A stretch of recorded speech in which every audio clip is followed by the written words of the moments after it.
She stood barefoot, hungry, and shivering beside a cafe table where a billionaire quietly enjoyed his meal. Then, in a voice so innocent it hushed the noise around her, she asked, "When you're done, could I just lick the plate?" That single sentence didn't just change her life, it changed his.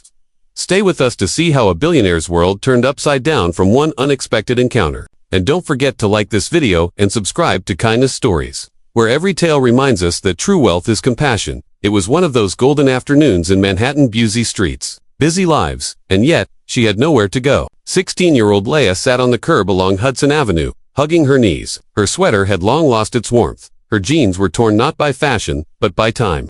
Her stomach growled louder than the traffic, and her eyes lingered on the cafe. Tables filled with steaming waffles, creamy pastas, and pastries dusted with sugar.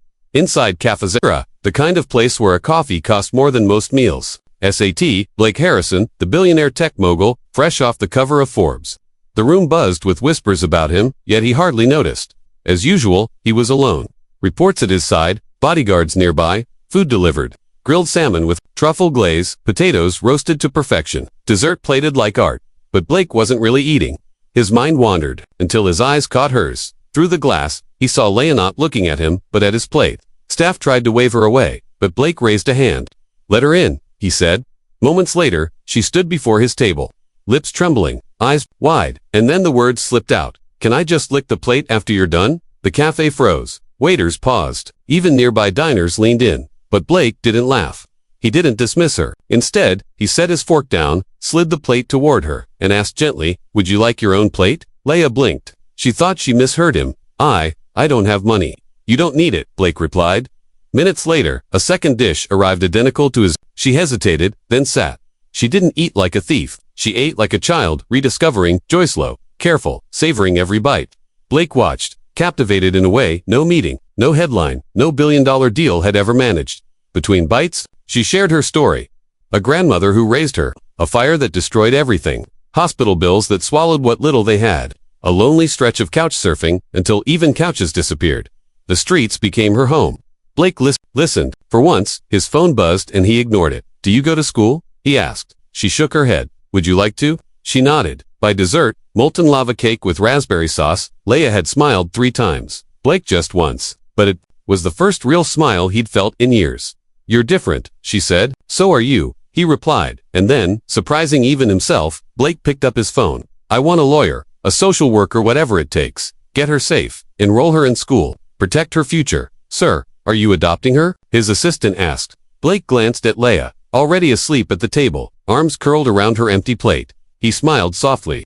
"No, I think she just adopted me." 1 month later, Café witnessed a new scene. Blake Harrison, usually cold, sharply dressed, arriving in jeans and a hoodie. Beside him was Leah, hair-brushed cheeks glowing. "Mr. Harrison, welcome back. Miss Leah, your corner is ready," the manager said warmly. Blake had done more than enroll her in school. He'd found her a tutor, a counselor, and a safe room in his penthouse. But what the world didn't see was how much she changed him. She filled his mornings with laughter, taught him that cereal was perfectly acceptable for dinner, and reminded him that joy wasn't in headlines, it was in connection.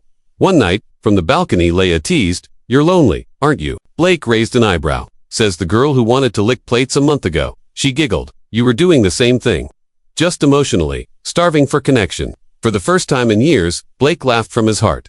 "Maybe I was." As months passed, Leah blossomed. She volunteered at shelters, sharing her story without shame. "Once, I asked to lick a plate.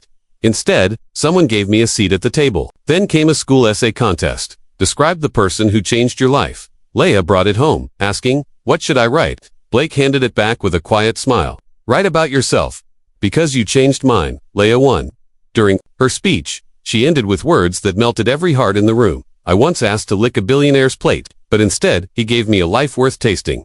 And now, I don't just eat, I savor. Because I am finally seen, and finally, loved." The audience stood. Blake wiped tears from his eyes.